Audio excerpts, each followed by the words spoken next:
pour des œuvres choisies, comme le dit Hébreux 1:1. Dieu, ayant autrefois parlé à nos pères à plusieurs reprises et de plusieurs manières par les prophètes, 2 Pierre 1:20-21 dit, sachant d'abord ceci, qu'aucune prophétie de l'Écriture ne peut être interprétée de manière privée, car aucune prophétie n'a jamais été réalisée par la volonté de l'homme, mais des saints hommes de Dieu ont parlé sous l'influence du Saint-Esprit. Par exemple, Joseph était rempli du Saint-Esprit dans Genèse 41:38, Josué était rempli du Saint-Esprit dans Nombre 27:18, le juge Othniel était rempli du Saint-Esprit dans Juge 3:10, le juge Gédéon était rempli du Saint-Esprit dans Juge 6:34, le juge Jephthé était rempli du Saint-Esprit dans Juge 11:29, le juge Samson était rempli dans Juge 13:5, 14, 6, 14, 19 et 15.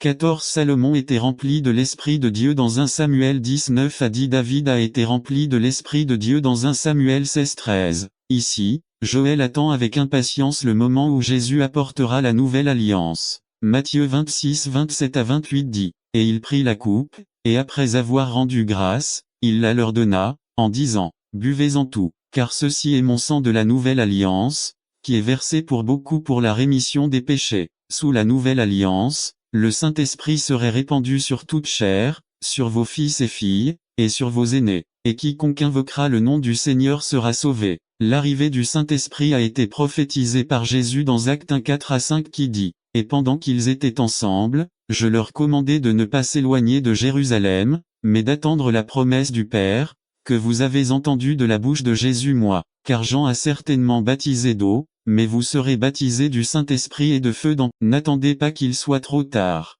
Devenez membre de la chaîne Today et bénéficiez de réconfort et de soutien dans les moments difficiles. Cliquez sur le lien dans la description de la vidéo. Mardi 9 avril 2024 page 2. Les disciples étaient dans la chambre haute attendant la promesse. Et lorsque l'effusion du Saint-Esprit est arrivée, les 120 disciples de Jésus ont été remplis de l'Esprit et ont commencé à louer Dieu dans d'autres langues. Ce n'étaient pas des langues spirituelles car il est dit dans Actes 2:5-8. Il vivait à Jérusalem des Juifs, des hommes pieux, de toutes les nations qui sont sous le ciel. Et une fois ce bruit fait, la foule s'est rassemblée et ils étaient confus, parce que chacun les entendait parler dans sa propre langue. Et ils furent étonnés, disant, voyez, tous ceux qui parlent ne sont-ils pas des Galiléens? Comment alors les entendons-nous chacun parler dans notre langue dans laquelle nous sommes nés? Il y en avait d'autres qui se moquaient d'eux et disent, 14-16, il est dit. Alors Pierre, se levant avec les 11, éleva la voix et leur parla, disant,